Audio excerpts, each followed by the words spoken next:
Hello again, and welcome to another edition of This Week in Wabash. I'm Wade Weaver from 105.9 The Bash. We're going to talk with Mike Kiefaber, the Metropolitan School District Superintendent. Yep, we're interviewing him. He's not interviewing other people this time. Plus, we're going to be talking about blessings in a backpack with Megan Henderson, and Wabash City School Superintendent Jason Callahan will tell us about his resignation, plus Mayor Scott Long. It will talk about the COVID vaccines and testing in Wabash. Join us for This Week in Wabash for the entire show. Don't go away. We've got a good one this week. Welcome back to another This Week in Wabash episode with MSD, School Corporation of Wabash County, and Mike Kiefaber, the superintendent. We moved chairs. I get to interview you this time. Wow, that's, I don't know, I'm in the hot seat, right? This is the hot seat, that's right. No notes, you'll see how it's done. You ready? I'm just teasing. So let's talk about, I love the first question you ask everybody that in 2020 when we started this program. You brought in a lot of folks, and we'll talk more about those guys in a little bit. But let's talk about you. What is the path that brought you to superintendent of MSD School Corporation? I'll let you go for the next hour. No, I'm kidding. Go ahead. It's a long next path. Hour, yeah, it is a long path. And we cross paths during this. When you're my age, there's a long path, so it's different than everybody else. So, first of all, I guess I'd like to just say that had a father who was a teacher, and really I think that helped me look at what I really want to do in life. And so my dad was a band director at Southwood Junior Senior High School for many years. He also was an assistant principal for a time. So, and he was also my hero. Unfortunately, he passed many years ago at the age of 51. So that was a lot of years ago, 1987. But anyway, so that really helped me get to the position I think that I am now, because one thing that he always said, his mantra was to work hard and be nice.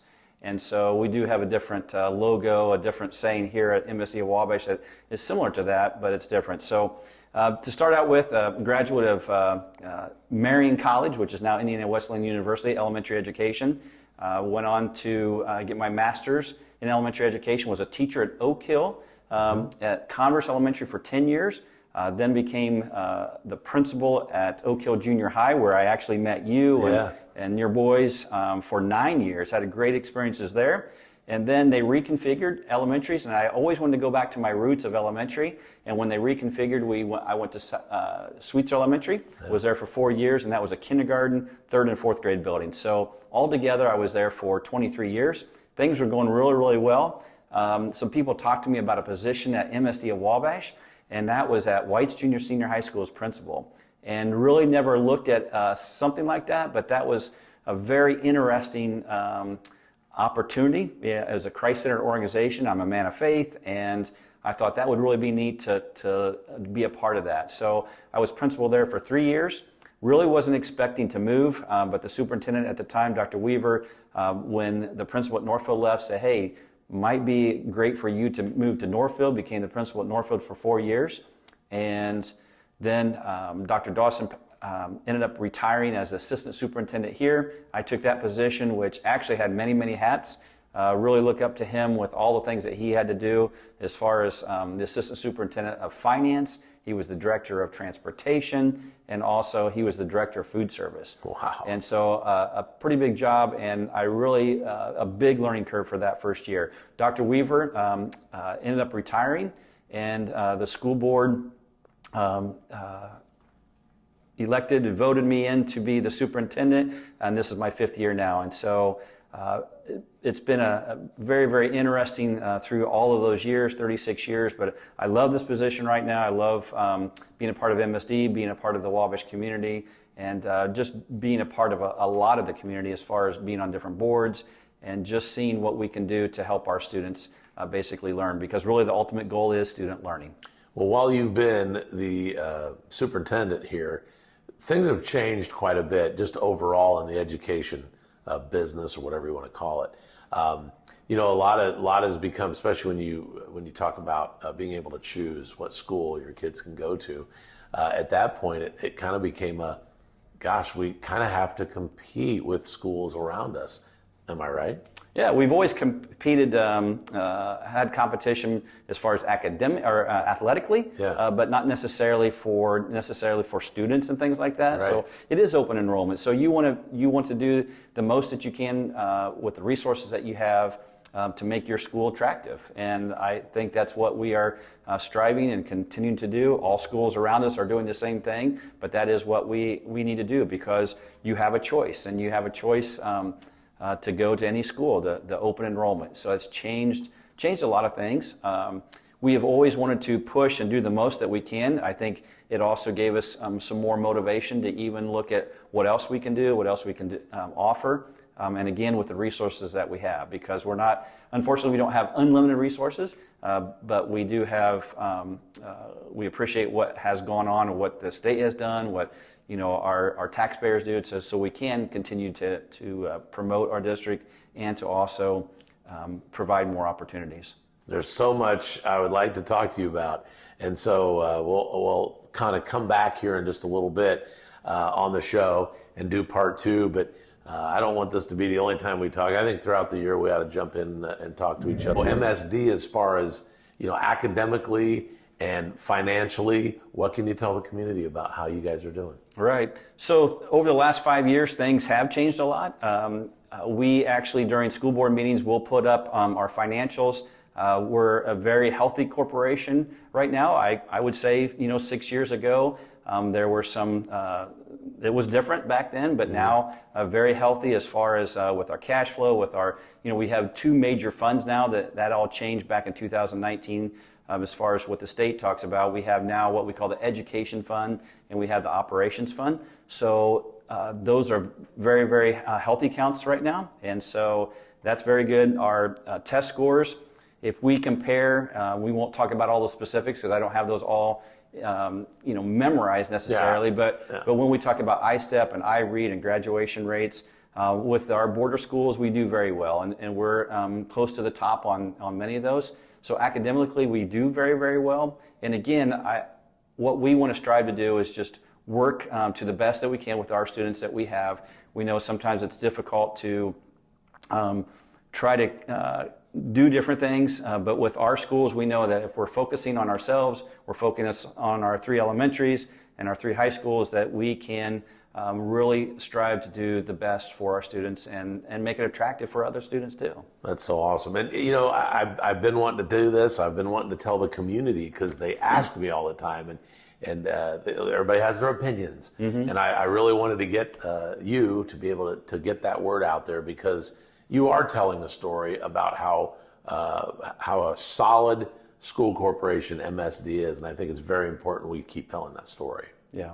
And I really appreciate all of our staff who are thinking of other ideas to bring to the table to offer more things. All schools are looking at ways to attract and to promote and do different things like that. And I think that's great. I think also, though, too, you have to make sure that you have that end product, and making sure that, when our students graduate, when they go out to, whether they go into the workforce, whether they go into college education, whether they go to the military, whatever they decide to do, that they are prepared, and that's what we're really striving for. Yeah. And we also see data through our students, especially those freshmen, how well that they do after their freshman year of college. And that's one thing that we also want to look at, and how we gauge our success at MSD at Wabash. That's great. We are going to come back. I've got more questions for Mr. Kiefaber on This Week in Wabash in just a few minutes.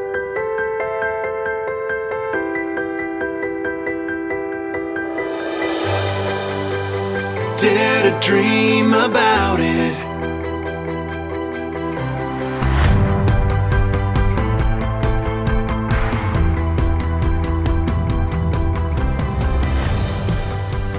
Dare to dream about it with Terrell Realty. On This Week in Wabash, this week we're speaking with Megan Henderson from Blessings in a Backpack. And you might remember a segment that she was in from Dr. John Connor's office. So thanks for coming back on with us. Hey, no problem. You're used to this. Yes, yeah, no autographs, please, right? Yeah.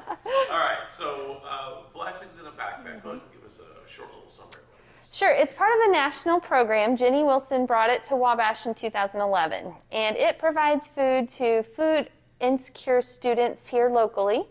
Our guidelines are pre-K through 6th graders. Any school here in Wabash, I believe there's 8 now that we serve.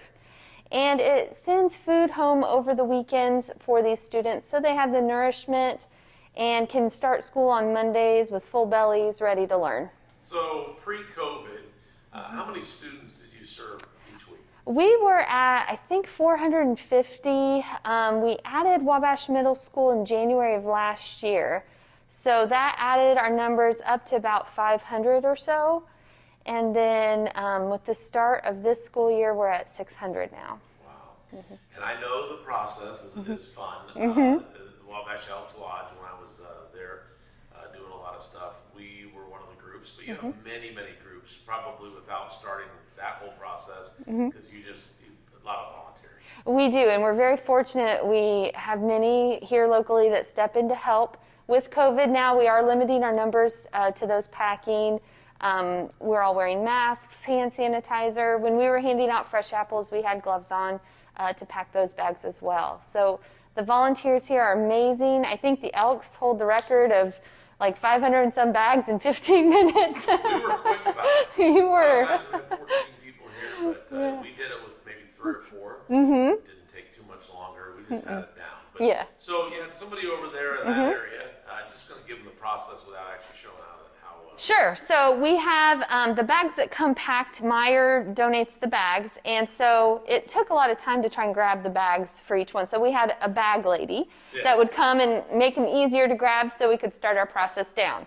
We're averaging 9 to 10 food items. So once the volunteers grab a bag, we try to alternate with some hot foods, mac and cheese, canned pasta here, and a cup of noodles.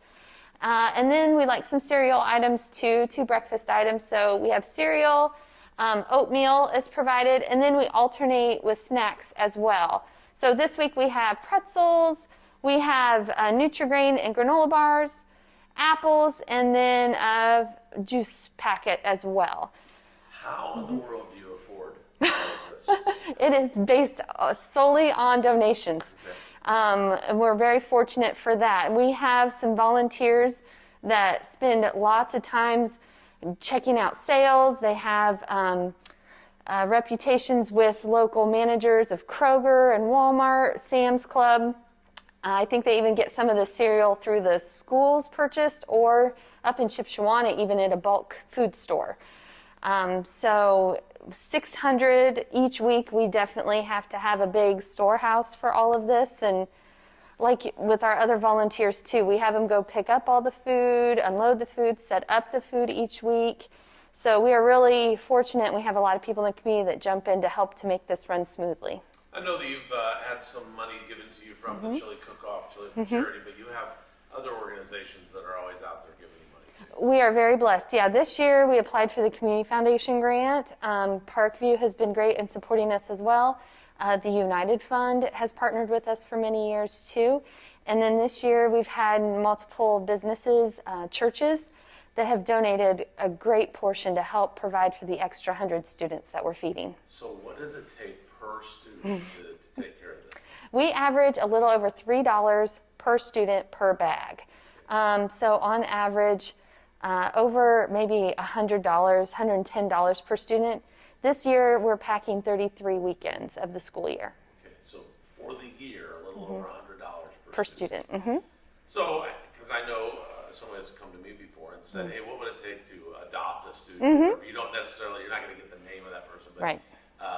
You could always say, yeah, I'd like to take care of one student for the year. And again, you're trying to feed upwards to 500 kids. Right. So we have multiple classrooms. We don't have names of students that receive that. The teachers take care of distributing that.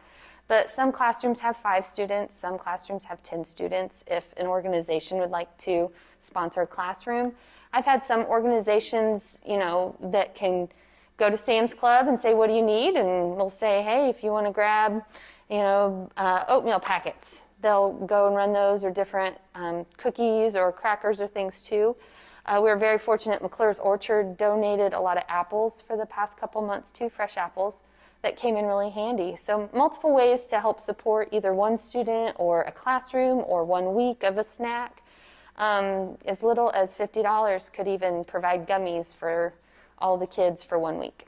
I know I've seen your children here. They love kind of helping out and doing the, Yep. making sure the bags are put in all of those boxes. And as I pan over here, let's talk about that process.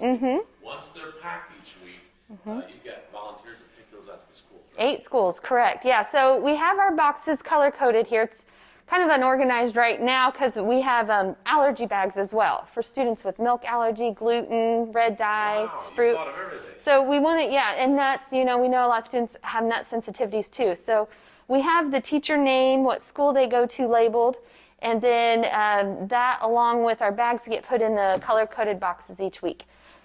So we have St. B, Emmanuel, LH Carpenter's already gone because they don't meet on Fridays, so that's distributed early.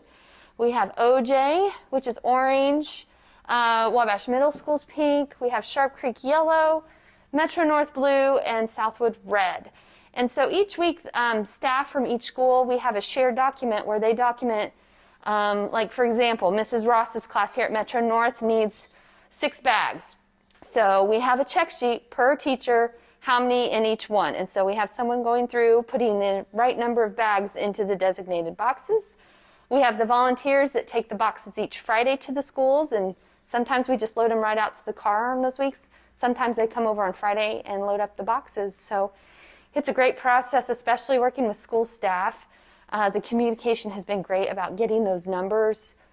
Each week it varies. Some students have to quarantine, or there might be new circumstances with some students and their families that maybe a parent lost a job or health issues that they need the extra food. So they just tell us the numbers and we pack it. That's awesome. We talk about your kids. But your husband is one of Yeah. He always be here on Thursday when we were back. He didn't sign up for that, but he's been very helpful with that too. Been very lucky this year. And Christy Cunningham, Stephen Pat Brubaker, we have a group on Monday that set everything up. They have been a lifesaver for me this year. Since we've taken on more students, it's been a lot more responsibility. So everyone has just chipped in. I'm kind of more behind the scenes now, focusing on like fundraising, grants, social media. So it's just been great how everyone's worked together. That's awesome. And a big thank you to the folks that are in this building. Yes, That's where Trinity. we are. We're at Trinity Lutheran, so we're very fortunate. For the past couple years, they've opened up their doors, letting us set up on Mondays so we can pack on Thursday nights. We have a little storeroom as well. They have been so wonderful about opening up their doors so we can do all this and spread out. That is so awesome. Blessings in a backpack. And these children, with situations, some of them, this might be some of the best food they get all week. Right. It is. Yep. So, if folks want to help out, what can they do? So Facebook is one of the main ways to reach us. They can send us a private message. They can email me at blessedmeganh@gmail.com. And reaching out to school, I think they could get you in touch with me as well. And just financial donations are what we rely on here. And I mean, we've been amazed of how Wabash has really chipped in to provide for these extra students that qualify for free or reduced school lunch. I mean, Wabash has really pitched in these hard times, and we're very, very fortunate for that. Megan, thanks for keeping this thing going. Well, it takes a huge team effort here. We're really lucky that we've got a lot of wonderful volunteers that help out. Megan Henderson on This Week in Wabash from Blessings in the All right, very Thank good. you. Mayor Long is with us. Good morning, Scott. Hey, good morning. Oh man, new year, new things to look forward to. Hopefully, get some of the crap behind us, right? We hope. Yeah, exactly. You heard the story in the news there, the governor and the state, and obviously you've known about this for a while, but we're going to get some vaccines started here soon, and folks can start registering tomorrow morning if they're 80 or over. Yeah, we're working hard to get the clinic set up and get everything ready to begin vaccinating people. All right, so that'll be coming very, very soon. Do you have a date yet on that? Or? We're anticipating next Thursday to start, so that'd be the 14th. Okay. We're going to have a limited number of doses coming into Wabash County, 100 doses a week. So we're only going to run 2 days because you schedule 2 people every 10 minutes. Yeah. You'll definitely go through those, but I'm sure the supply will get bigger and bigger as we go here. So. Well, we hope so. Yeah. And we're getting the Moderna vaccine. Okay. We won't be getting the Pfizer vaccine because most rural counties are getting Moderna because you don't have capabilities to keep sub-zero, and Pfizer requires additional personnel. You have to have a pharmacist to mix it and reconstitute it after it's taken out of the freezer. So actually this Moderna is going to make it easier for counties like Wabash that have limited personnel available to them to administer the vaccine. Sure. All right. Very good. And all of that information will be coming as far as location and times and dates, right? Yeah, we're going to try to get that out as soon as possible. Okay. We're just trying to firm up volunteers because we have to seek volunteers to give the shots. Yeah.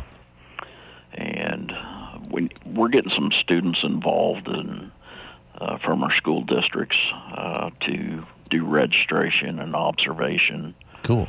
At the end of it, and they're excited for it. All right, very cool. So that's the vaccine on the COVID front. Then when I saw your folks on the street department, Scott and his boys, they're out scouting some projects that will be coming here this summer, right? Yeah, our one community crossings project's going to be Shady Lane. Mm-hmm. We're going to mill and repave that, and we're looking at installing some storm lines along that area. Some other things you want to share with us about what's going on? Give us some. Can we give us some 2021 positive stuff? We got no place to go but up. Yes. In my opinion, if we get back to, let's discuss this vaccine a little bit farther. I know you guys posted the story. So Phase 1B, Phase 1A was long-term care facilities and healthcare personnel and first responders. Mm-hmm. Phase 1B, as they roll this out, they're going to start with age 80 and older because they're the hardest hit right now. Mm-hmm. Positivity and mortality. And then once we get through those, we'll go age 70 to 80 and age 60 to 70.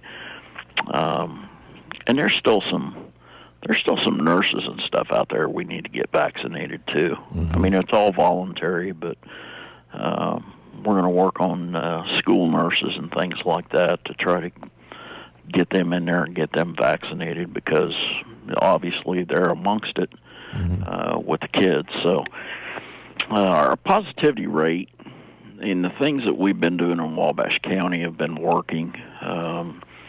As far as the 7-day positivity rate for all tests, we're the lowest percentage in the state right now.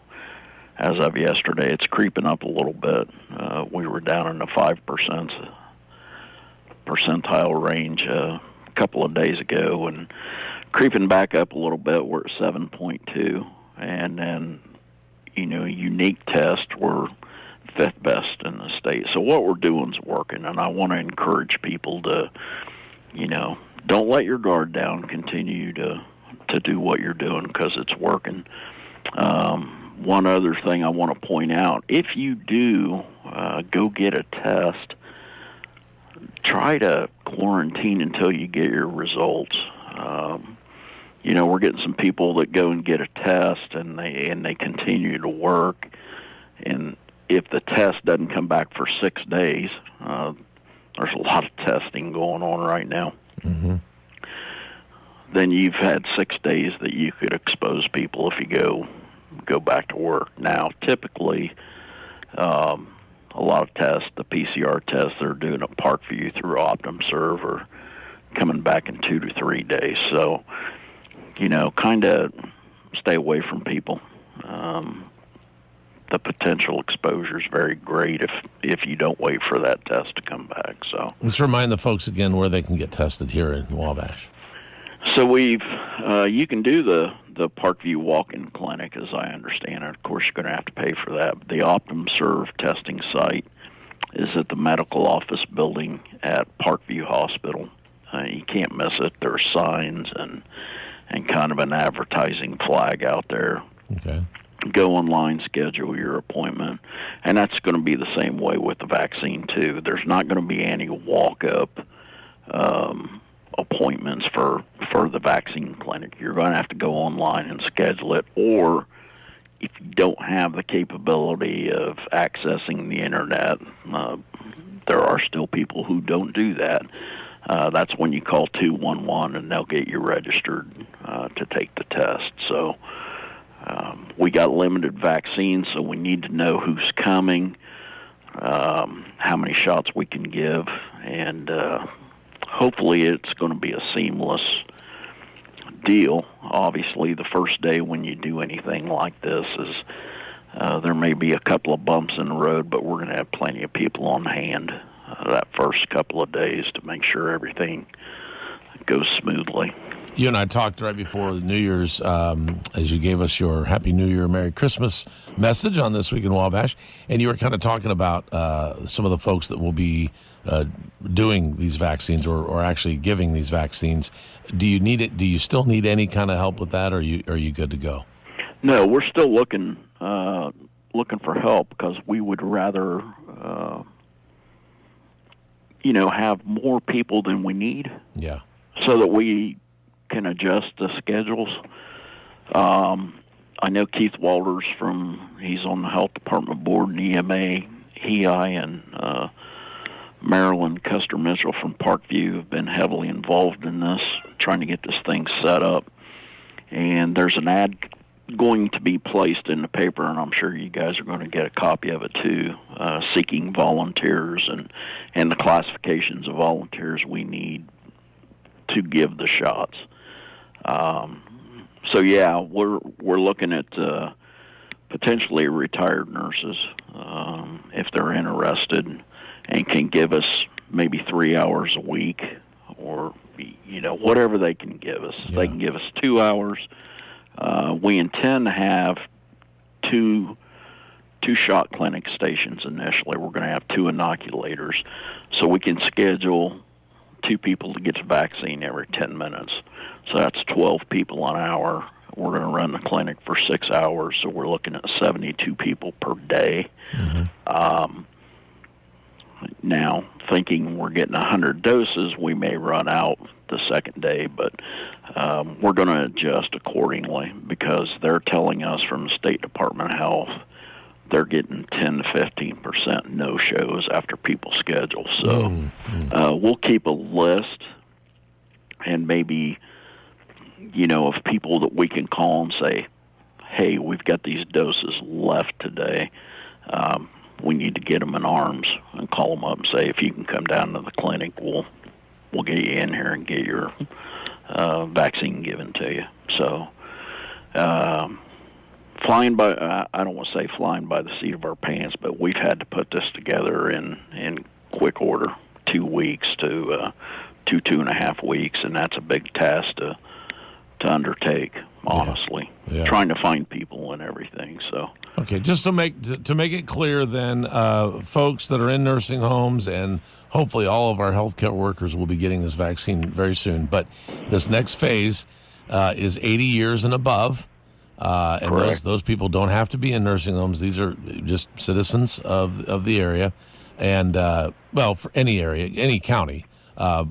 I'm talking to Mayor Scott Long right now on the radio, but we have a lot of listeners all over the area. So contact or get online, and then you type in your area code, and then also when you call 211, they ask you for your area code, so that takes you right to where you need to be. But that's the best way to go if you want to call for your mother or father, or if you're a caretaker of someone. I understand they can make that appointment for them. Yeah, and they can do that online. Yeah. They just have to input. Now, is that area code or zip code? Did you say that wrong? Oh, I'm not zip. I'm sorry. Did I say area? Yeah, you said area. Oh, no, I'm sorry. It's zip code. Sorry. Yeah. So they know exactly, what zip code you're in. And what they're planning is every county is going to have a vaccine location, at least one. So, and I'm trying to wrap my mind around. They announced yesterday 78,000 doses of the virus per week, and there's 92 counties.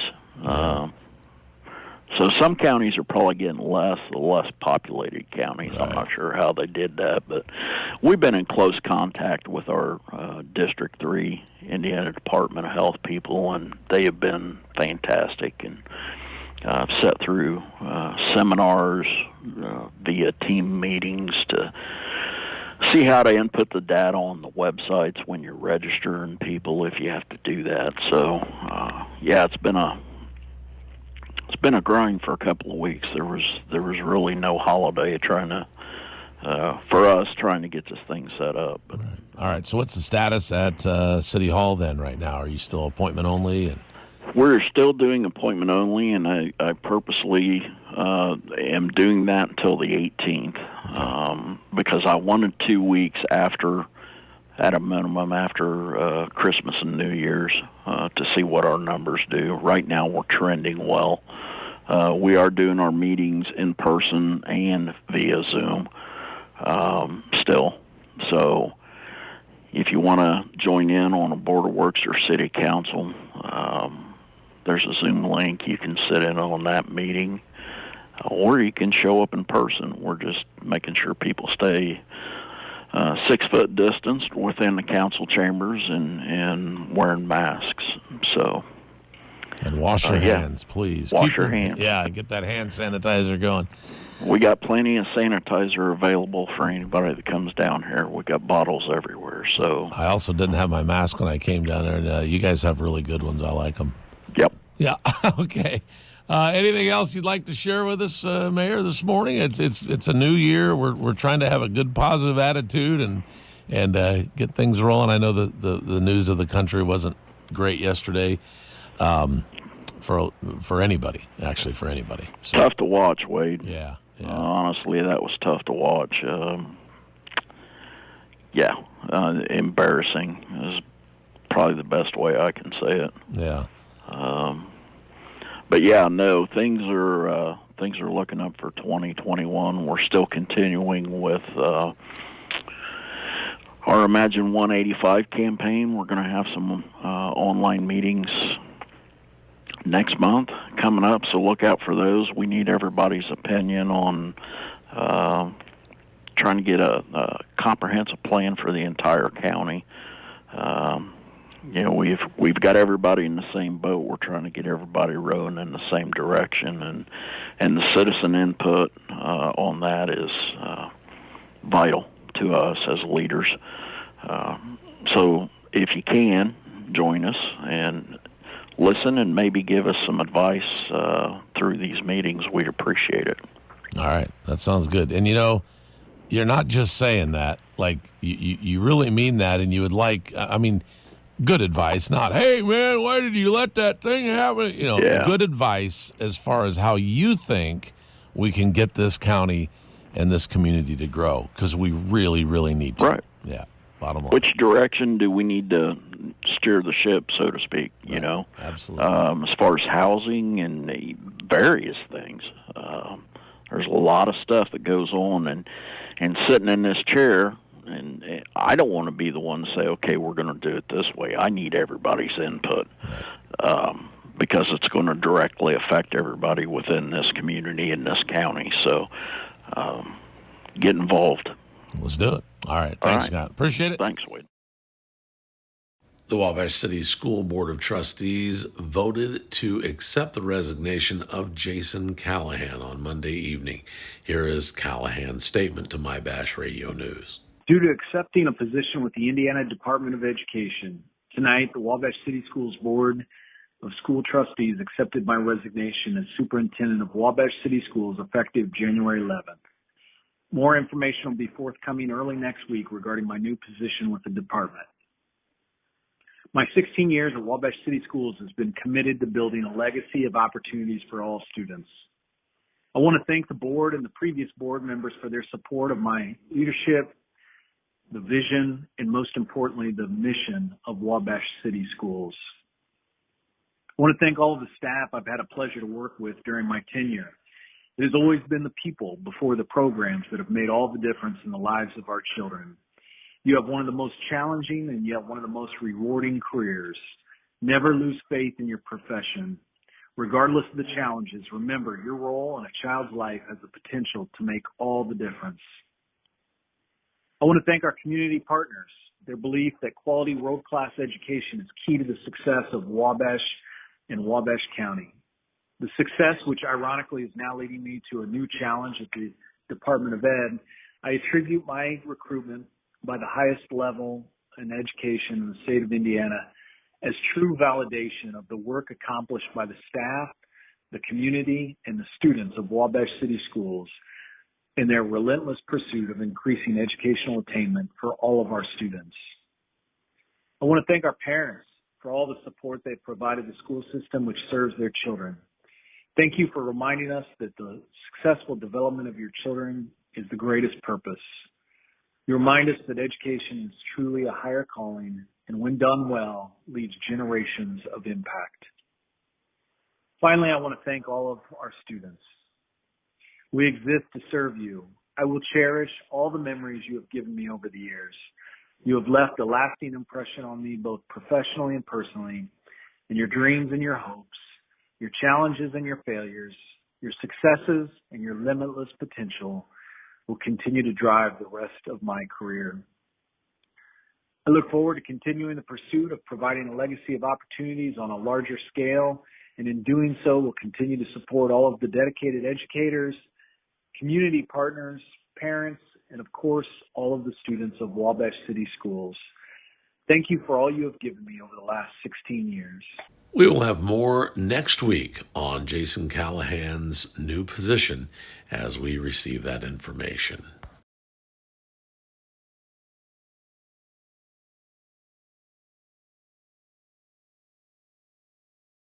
Welcome back to part 2 of MSD Wabash County here on This Week in Wabash. And, you know, we start a brand new year, not a brand new year of school, but we start a brand new year. I think I would have to bet there might be a certain situation, but 99.9999999% of people are very glad 2020 is over. What do you think? Well, I definitely agree with that, but also, on the other hand, there have been some positive things that happened. Great answer. I was hoping you'd say that. Yeah, positive things that happened. We've learned a lot from this, and we have become better because of this also. Yeah. And now, if things happen differently again at some point in 2021, that we can move a lot quicker. And so, and on a personal note, you know, one thing, my son got married in 2020. Yeah, so there are some great things that happened then, and a lot of other things that we can mention. But when you talk about the pandemic, you do kind of focus, and sometimes we as humans, we focus on the negative more than the positive. Yeah. But I will say there has been a lot of positive. And really appreciate that people have worked really, really hard, dedicated in their time to be able to make it work through 2020. And then as we continue with 2021. But I think we're seeing some good hope of getting back to some normalcy. Yeah. So at some point here. You're in the business of educating kids, and you've done a great job at it with all the different situations. Go back and watch part 1 if you haven't seen it yet to get his history. But what's interesting is us adults had to learn a whole bunch this year and fast. Go back to last spring. Right? Oh, yes. Yeah. March 13th. Was that Friday the 13th? Yeah. Friday the 13th. Yeah.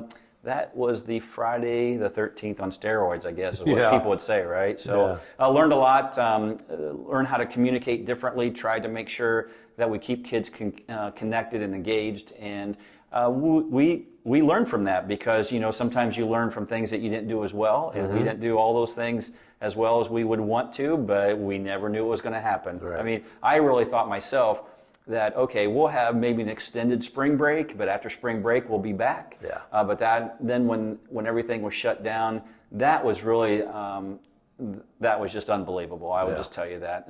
36 years in education, nothing even close comes to a situation that we were in 2020.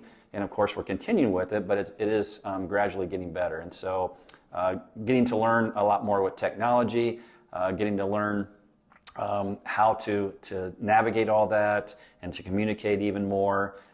And like I said, we've learned, and we will do better as things get as things progress. Well, I'm sure you can pick out some things that you wouldn't do again. You can pick out some things that you might do better than you had been doing. So I think it's a neat.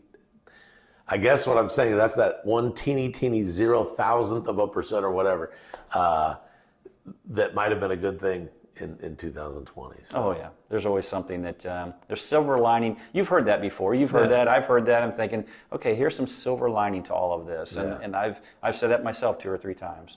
One of the things I've loved about the year actually is I actually started this weekly video show because of the pandemic, because I thought, well, maybe there's a way, and I was going to do a lot of it on Zoom, like, just side-by-side video stuff, because we weren't allowed to really get near each other. But it's actually turned out really cool. We've had a chance to tell a story. We've had a chance to tell the MSD story weekly, and I really appreciate, you're doing that every week. I mean, you have not stopped since we started, and that's awesome.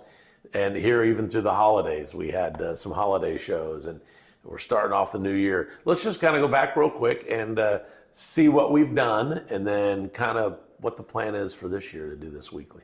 Yeah, well, we started out with maybe some new administrators. We did some of our directors, like director of transportation, director of food service. Some of those people that you don't really see or know. Right. Yeah. They work behind the scenes all the time, Yeah. and they do a lot of work. And if we didn't have them, we would not be able to operate. And so it was really interesting. And for me personally, too, I hear some of the stories I didn't know about. I mean, I didn't know, we always ask about the path. So how did you get to that position? And we didn't know some of those situations that they have experienced before. And that really helped me out, too. And without you doing this, and I appreciate you doing this, too, we would not be able to know all that. And so looking forward to 2021, we have talked with our administrative team, and Lori Lange Bartles is reaching out to some others. And so we would like to bring some teachers into this. Yeah. Obviously, we have this set time that we do all the time, but we'll have to maybe be a little more flexible with that with I'm teachers. flexible. Yes, You know you're very I'm flexible. Yeah. And so bringing on some teachers, some other classified, some secretaries. I definitely want to get our school nurse. We haven't done that yet. So we actually have about 350 employees. Okay. So we probably won't do all of them, but that will give us a lot of material for a lot of time. And so we will continue to work hard to make sure that we tell the story and the audience can learn more about just the students, not the students, but the staff that we have and the awesome job that they do. Yeah. A lot going on at MSD. And I like how your school board meetings are on, Facebook Live, right? Yes. Okay, so very transparent. You see exactly what's happening there. We try to put on the news stories. You guys, Laura Lange Bartles, another one that we got to talk to, does a great job of getting all that information to us.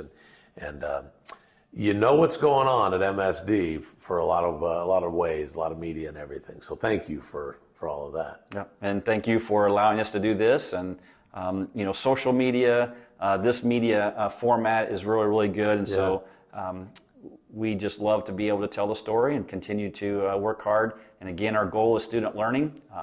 All students can learn, and we're going to continue to work hard to make that happen. Our guest on This Week in Wabash has been Mike Kefauver, Superintendent of MSD of Wabash County. And as always, dream big and work hard.